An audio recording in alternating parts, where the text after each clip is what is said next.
Now, from the action center of the Twin Cities, News 11 with Paul Majors, Diana Pierce, Tom Ryther on sports, and meteorologist Paul Douglas. Good evening. Topping tonight's News 11, grim news for Minnesotans, indications we're in the midst of what could really be called a crime wave. That according to just released statewide figures on crime in the first part of this year. And what's worse, this may be reversing a statewide trend in which the crime was going down. Just look at the numbers. Serious crime is up a little over 11% from the same period last year. Aggravated assault is rising nearly 10%.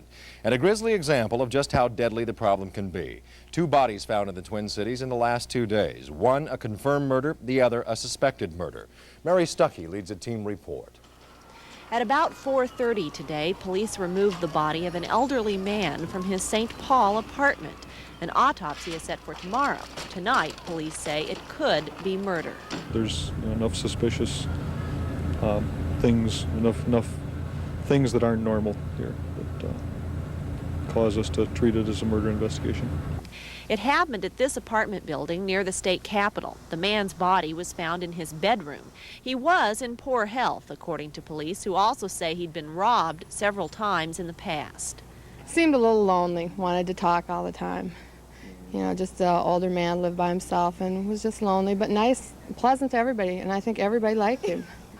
Another neighborhood still in shock tonight is this one in northeast Minneapolis. Yesterday, Ruth Like, a widow, was stabbed to death in her home. A trail of blood led to a neighbor's house where a 14-year-old boy was arrested and may be arraigned tomorrow. Neighbors say the 14-year-old had been verbally taunting Like, and she was afraid of him. But today, one of the boy's friends says he would never hurt anyone. Me and him just got along and played hacky sack and basketball together. Tonight, 2 neighborhoods are in shock. One, St. Paul's Frogtown. The other, northeast Minneapolis. Bernie Grace has the story of crime in another Minneapolis neighborhood where the victims escaped with their lives. The southeast Minneapolis apartment building was scaled by 2 men, one armed with a knife. When they reached the 3rd floor balcony, it was as easy as sliding an unlocked screen door open to gain access to the apartment. After burglarizing it, a couple living here was terrorized. The victims are scared and don't want to be identified. I was sleeping and suddenly I see the face, dark face, with a knife pointing here.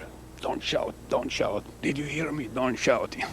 So he was holding that all the time until they left. So I was sort of like a hostage. In the other bedroom, this man's wife was tied up with this electrical cord. And then I hear my wife screaming for help. I say, I can't do anything. Because the other guy is holding a knife, so I can't scream, I can't call neighbors, nothing. So that was a bad situation. Now this burglary victim says both his sliding screen door and glass door will remain closed and locked at night. And police think that's good advice. It's not wise to leave them open even though it is summertime. And police say residents of upper floors shouldn't be fooled into believing they're safe from intruders. Oh yes, it's tougher to get up here, but yesterday's burglary proves that height is no obstacle for someone determined to break in. Bernie Grace, News 11. Police tell us tonight they have few clues to go on in the case, but they're still searching for 2 suspects. And a man arrested in Minneapolis this week for a 9-year-old murder in Iowa will be going back there to face charges tomorrow. That's the ruling made at an extradition hearing for Klein Getters late today. Getters apparently moved to Minneapolis from Iowa several years ago after the 1977 murder. Former Ramsey County Commissioner Anthony Dana is facing a possible suspension from practicing law for allegedly forging a client's name and then lying about it. A petition filed with the state Supreme Court by the Minnesota Lawyers Professional Responsibility Board accuses Dana of forging a client's name to 2 court documents, then signing a statement saying he witnessed the signature. The Lawyers Board is now recommending Dana be suspended from practicing law. The former Ramsey County Commissioner has 20 days to file his response with the Supreme Court. If he denies the allegations, the case will go to trial. There's a battle brewing tonight over a proposal to put all XXX adult-only entertainment in one small part of Minneapolis. Alan Costantini found out tonight that battle will be fought in City Hall. In Boston, they call it the Combat Zone, a few blocks of downtown where massage parlors and adult bookstores are allowed to exist. Some Minneapolis city officials are preparing an ordinance that would bring this to this. Downtown Minneapolis Warehouse District. Officially, the so-called regulated use district covers a larger part of downtown, but it is expected that the adult bookstores zoned out of neighborhoods would gather along Hennepin, 1st and 2nd Avenues. Part of the idea is that cheap rents and available space would help to concentrate adult entertainment in this section. But there are a number of businessmen who are trying to take this neighborhood in a different direction. There are over 6 galleries in the Wyman building. We have a gallery here and there's a gallery over here. It'd be terrible if they were to zone it or channel it into this direction. Galleries like Imprimatur and restaurants like the Loon Cafe, Fegre's, and Cafe Brenda are attracting well-heeled customers. They say the combat zone concept would hurt their efforts. Cafe Brenda's owners moved to 1st Avenue to get away from an area of vice crime. Why in our district? You know, if it's not going to be good somewhere else, why here? That's the question Councilmember Van White intends to put to his colleagues when the ordinance comes up for a vote. I am very unhappy that anyone would propose to move their dung from their backyard to my backyard. I resent that. The combat zone concept is in for a battle in the council. Alan Costantini, News 11, Minneapolis. Minneapolis Councilmember Sharon Sales Belton says her fight for the XXX district will be a difficult one, but she sees it as an opportunity to get pornography out of residential areas. A decision out tonight could bring a little relief to embattled residents of Lake Pulaski. Scores of homes along the landlocked lake have been flooded out, and now the Army Corps of Engineers will build a 700,000-gallon pumping plant to help with the drainage. Much of the money coming from the federal government, the rest from state and local funds. Some say the drainage could come too late for many homes, which have been lost to high water, but construction could start in July. In Fergus Falls, the problem tonight is the fear that up to 1,200 people may have been exposed to red measles. Health Department officials say the people attended a class reunion at Hillcrest Academy between May 23rd and 25th, and they're being tracked down. That's because one woman who was there was infected with a contagious disease and may have exposed it to others. And many seniors around the Twin Cities are probably already planning future reunions, even though they only graduated tonight. At the Met Center, it was time for the Richfield seniors to graduate, 403 of them in line for honors. At Roosevelt High, the big event took place at Gowans Field. The early evening ceremony included more than 400 graduates as well. Elsewhere in Minneapolis, graduation ceremonies for the outbound seniors at Washburn High. As proud parents looked on, nearly 350 seniors graduated with all the traditional ceremony. The tradition was also alive and well in St. Paul, this time at the Roy Wilkins Auditorium, where the graduating class of Humboldt High received their words of congratulations. And at Ettinger Field, those words were echoed. This as members of the South St. Paul senior class graduated. And we'd like to add our congratulations to all graduating seniors in 11 countries as well. And congratulations to St. Louis Park seniors who graduated tonight. They're celebrating with an all-night party at St. Louis Park Junior High. Melissa Young's there right now. Melissa, having fun? Oh yeah, Paul, we're having a great time, and most importantly, we're having safe fun, I think. At any rate, you know, graduation night can be dangerous at times, but for 32 years, St. Louis Park parents have put this on. Oh, and seniors aren't the only ones having fun tonight. Today was the last day of school for all students in Minneapolis schools. Everything's breaking out, just like school, you know. Some folks dressed for the occasion. Others just celebrated in their own way. These kids may look hyped up, but you would be too if this class were all that separated you from your summer vacation. Some students have plans for summer jobs. Oh, I work at Super Value. I'm a bag boy. Others have more fun in mind. Beach. But all had the same reaction to the final ringer.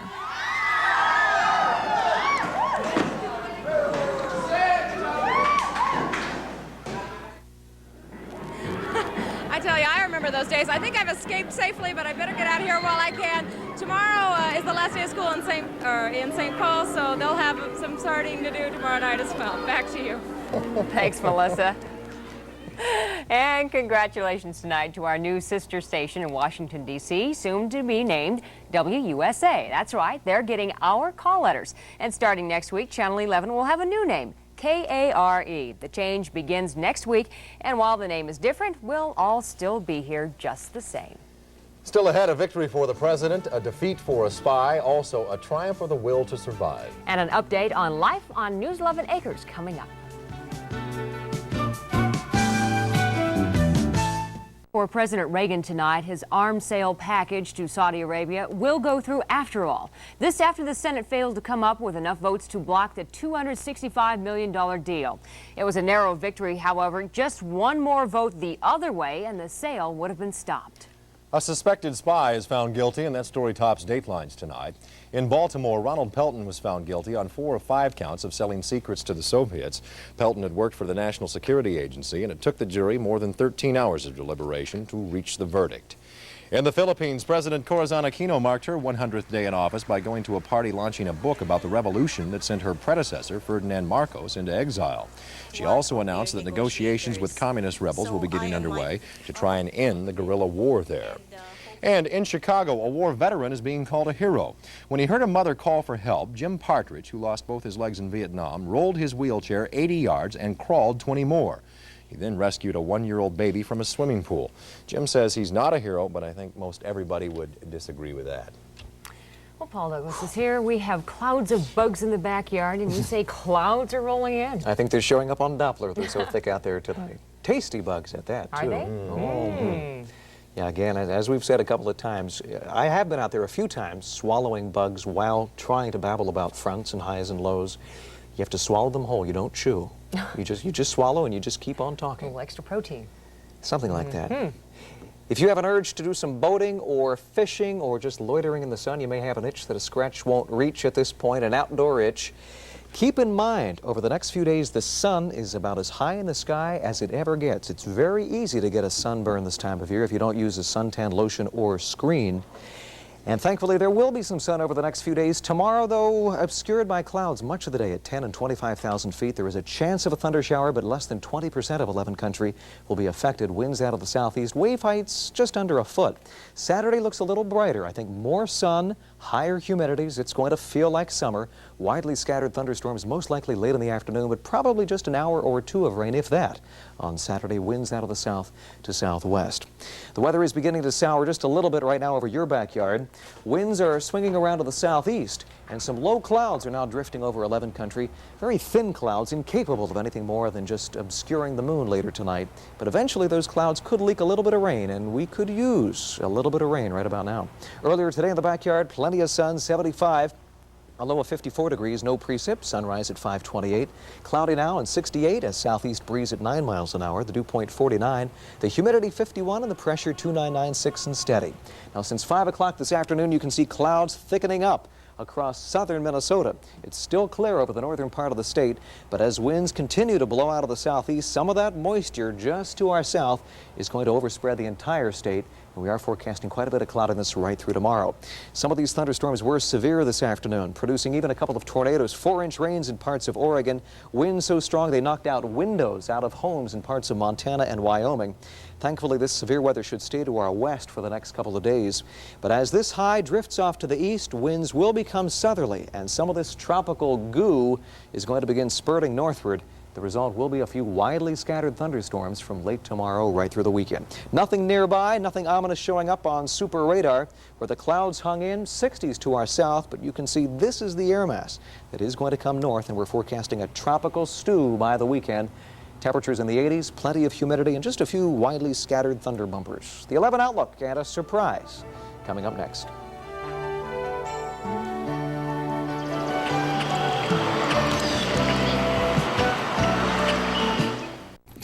We've had some pretty important VIPs and dignitaries and mucky mucks in the backyard, but none quite as memorable as Perry Como. Now, this is Perry from the Como Zoo, and he's celebrating a birthday. He's going to be 1 year old on Saturday. Now, he's a black-footed South African penguin. They live to be about 14, 15, 16, and he's getting his adult feathers in right now. So, ooh, excuse me, pardon me. And he's a little annoyed at the moment, too, for being out here. But he's having a birthday party Saturday at the Como Zoo at the Sparky Arena. And they're going to have a penguin look-alike contest. It's the kind of thing you bring the kids to. 2:30 at the Como Zoo. Right, Perry? Perry, wait up. Here's the 11 outlook for tonight. It calls for partly cloudy skies, 50 to 55 by morning. And then for tomorrow, partly sunny, just an isolated thunder shower, but most of us won't get wet, 71 to 76. Saturday, Sunday, and Monday, hazy, murky, sticky sunshine each day, highs climbing well up into the 80s. Summer is here. Perry is a little disoriented, as I am at this moment, because he's chasing bugs, and they are big bugs, and so he's a little lost right now. But he's having a good time, aren't you, Perry? Yeah. Kinda? Yeah. See? Yeah, there's a big one. I think he'd rather have fish, though. Forget the fogger, we have Perry out here. No, Yeah. No, actually, he's going for me. All right. Yeah, watch out. He thinks so.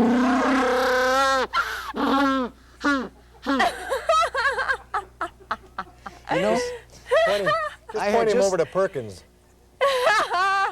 That was not rehearsed. No, I know. No. Well, how are you going to rehearse we've that never with him? heard him Kind of before. a primal penguin scream. Yeah. We'll see you later. So long. Thanks, Paul. Still ahead, ships that can't ship. And corn that won't grow. Details when we return. It was a case of history almost coming to life. Two prehistoric beasts, a brontosaurus and Tyrannosaurus rex, came to town aboard a barge today. The beasts weren't real, but the life-size plaster of Paris replicas are part of a science museum exhibit opening later this month, and the river trek was used to promote the show. Things have been pretty active on our News 11 acres out in Wright County. We've been looking forward to when we could show you the corn plants finally coming up out of the ground. Well, we'll show you the plants tonight, but as Ken Speak tells us, all is not well with our farming experiment. There they were, $1,800 worth of corn plants, $1,800 worth of seed and fertilizer and weed killer and planting and disking. But as the make-believe farmer there walked down the rows of News 11 acres, he already saw $3,300 worth of harvested corn that had come next fall. He also saw weeds. Weeds we'd expected to kill when we sprayed $180 worth of weed killer last week. Club moss peering through the soil here, defying the weed killer there, and foxtail at the base of our corn plants, growing despite the Blade X and Lasso weed killers we'd sprayed. And all too often there were spaces where the corn hadn't come up. It hadn't rained since we'd planted 2 weeks ago, and some of the corn that had sprouted died before it got out of the ground. It's really ironic, man. 2 weeks, 3 weeks ago, you were walking around in the mud, and now today it's dry. Too dry. Oh, landlord Kent Mutterer found moisture 5 or 6 inches down, moisture enough to keep the corn plants alive, but too little to make them grow strong and tall, and too little moisture to activate the weed killer. Oh, the chemicals were still there, but they needed to be washed down into the ground near the roots of the weeds to kill them. Yep, what looked like a nice cornfield was having problems. When we started this little demonstration, we figured we might make money if we got about 150 bushels of corn to the acre. But with even this short dry spell we've had, the chances of getting that 150 bushels are dwindling fast. Ken Speak on News 11 Acres. You can be sure we'll let you know as soon as we get rain on News 11 Acres. In fact, Ken will probably yell so loud we won't need the TV to let you know. You'll hear it. That's right. Coming up in sports, the Twins open up a series in Kansas City. We'll show you what happened. And Game 5 of the NBA Finals turns into a real brawl. Houston loses the fight, but goes on to apparently win the game, I think, almost. Tom Ryther will show us that when we come right back. Others here now with sports. We'll get to the Twins in just a minute if we want to get to them at all. The NBA game tonight looked like a hockey match. It was a crazy game. For a second. You know, I mean, people being thrown out, but that turned out to be a break, and I'll explain that a little bit later on for the Houston fans. Those amazing Boston Celtics went into this game, Game 5 of the NBA Finals tonight, with a chance to salt away their 16th NBA title. This was truly a do-or-die night for the Houston Rockets. We go to the scoreboard. It is late in the game now, and the lead is cut somewhat. Houston leading now by 13 points with about 3 minutes left in the game. Second quarter, Houston's Ralph Sampson punched Jerry Seasting, a full brawl. Watch Walton take, well, he already took Sampson down there. Sampson was thrown out of the game. Now, you would think that would really hurt Houston, but wrong. It ignited them. St. Louis Park's Jim Peterson, one of the reasons for the ignition. He came in for Sampson. He led a Houston barrage. He has 11 rebounds and 6 points so far. And if Houston wins, they would trail Boston 3-2, and Game 6 would go back to Boston. Right now, it looks like for sure it is. It is a battle of a team on the way up, Kansas City, against a team trying to find itself as the Twins visiting the Royals tonight in Kansas City. It is late in the game. Kansas City is waltzing. It is 8-2. In that ball game tonight, the Twins' trouble started in the very first inning. Mike Smithson allowed the first 4 batters on base, and then that misplay by Lombardozzi allowed a run to score. That's Willie Wilson. In the third inning, guess who? George Brett. Home run off Mike Smithson. Kansas City led 5-2, and they lead right now 8-2. Let's go to the scoreboard in the American League tonight. We check the other games. Chicago White Sox over Oakland.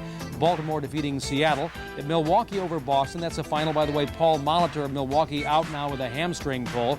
In the National League, Philadelphia over Montreal. The Mets rolling right along over Pittsburgh. St. Louis leading in the 9th inning over the Cubs. Atlanta, the same story over San Diego in the 3rd inning. And Houston and Los Angeles, no score in the 2nd inning. Well, number 1 seed Martina Navratilova and defending champion Chris Evert Lloyd will meet in Saturday's championship of the French Open tennis tournament. Lloyd, serving here on the far court, had a little trouble in today's semifinal with 5th-seeded Hanna Mandlikova winning it 6-1 and 6-1. Navratilova, however, struggled through her match with Helena Sukova, losing the first set 4-6 and then setting the second into a tiebreaker. She won that 7-6 and taking the third 6-2 to advance to Saturday's final. It is the 14th time that Navratilova and Evert Lloyd will meet in a Grand Slam championship as we watch match point. The World Cup soccer play today in Mexico, 3 ties by the same score of 1-1. Italy tied Argentina, France and Russia tied, and Bulgaria tied South Korea. In Florida State's Esmeralda Garcia has set a new world record in the women's triple jump of 44 feet 10 3/4 inches at the NCAA meet in Indianapolis. Now, I have done better than that, but it was with a pogo stick, therefore not ruled a world record. Wind aided as well. That's true, a little wind at the back. You've done better. When we come back, Tom and Randy Shaver will have the best of the best in this week's high school sports tourneys. Our Prep Sports Extra still ahead.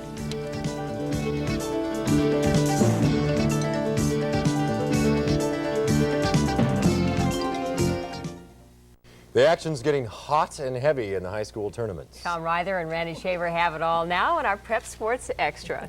Now, you didn't believe the bit about the pogo stick until I came over here. Well, you hopped all the way here. Okay, another world record, maybe. We begin our coverage tonight with the Boys State Tennis Team Championships played at the 98th Street Racket Club in Bloomington. Kind of a surprise here. Favorite Edina was knocked out this morning in the semifinals by Minnehaha Academy. So it was the Indians against Stillwater, today's tennis championship, and Minnehaha beat Stillwater 5-0 to win the state title. Let's show you some highlights. Minnehaha Academy's Jason Hall right there, the team's #1 singles player. That's him in the far court against Stillwater's Eric Brocht. Hall won this match 6-love, 6-2 to get Minnehaha off to a good start.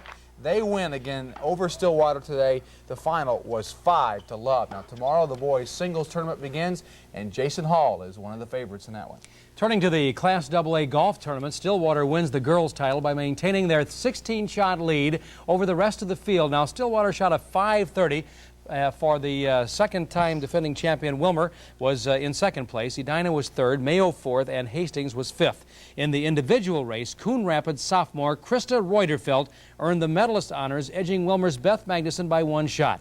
Stillwater's Sonia Simpkins was third. Wendy Bigler of Irondale was tied for fourth with Austin's Chris Layton. Highlights from the day. This is Beth Magnuson at 14 hitting a beautiful birdie putt. Magnuson was the first round leader. She had an 81 today, not quite enough to get the championship.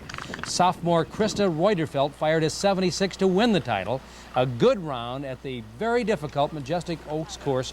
Reuterfeld wins the AA title. On the boys' side now, Hastings wins by 1 shot over Edina for the team title. That's a close score. 1 shot over 2 days of golf. Mankato West, the defending champion, was third. Fergus Falls and then Elk River. Steve Chesley held on to his first round lead to win the individual title. Dan Elbert of Wilmer was second. Jim Davison of International Falls and Kurt Sandus of Eden Prairie tied for third. Elbert was tied for fourth, 3 shots back heading into today, but he shot a 2 over par 74. Nice putt there. He finished second. Steve Chesley Presley, however, would not be caught today. He shot a 74 yesterday, repeated that score again today, shooting a 74 to win the AA crown. Sweet revenge for him since he finished tied for second last year. Let's move on now to the girls' Class A softball tournament, which began today in St. Cloud. Now that's right. We will start with this afternoon's quarterfinal scores and work up to tonight's semifinal results. Defending champion St. Bernard's had no problems with St. Cloud Cathedral, and Barnum defeated Delano 2-1.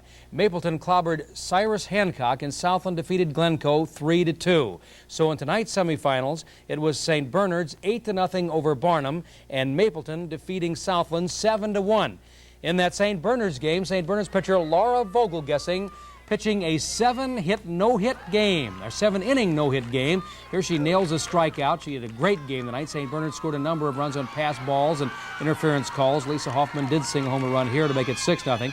Now here's the last out of the game, a ground out to short. St. Bernard's wins their 22nd game of the year, and they will defend their state championship at 1 o'clock tomorrow against Mapleton Amboy Good Thunder. I think we have enough names for that particular team. Now let's update you on regional baseball played today. Just a couple of scores now. In Region 2AA, in 8 innings, Chaska beat Shakopee to advance to the state tournament next week. The score there was 6-5. And in 6AA, Kennedy, for the second time in this tournament, defeated Edina, knocked them out. Kennedy is heading to the state baseball tournament 6-5. Pedro Oliva, Tony Oliva's kid, had a home run and 3-run score tonight for Kennedy as they advance to the state tournament. Tomorrow, the state track meet begins at Osseo. We'll have complete coverage tomorrow night at 10 o'clock. Maybe Pedro's homer will help alleviate Tony's ulcer. That probably will help quite a bit. Twins certainly aren't doing it. They can't keep playing the way they are. That'll be a fatal ulcer. You're right. That'll do it for us. Thank you for joining us. We'll see you back here tomorrow. Good night.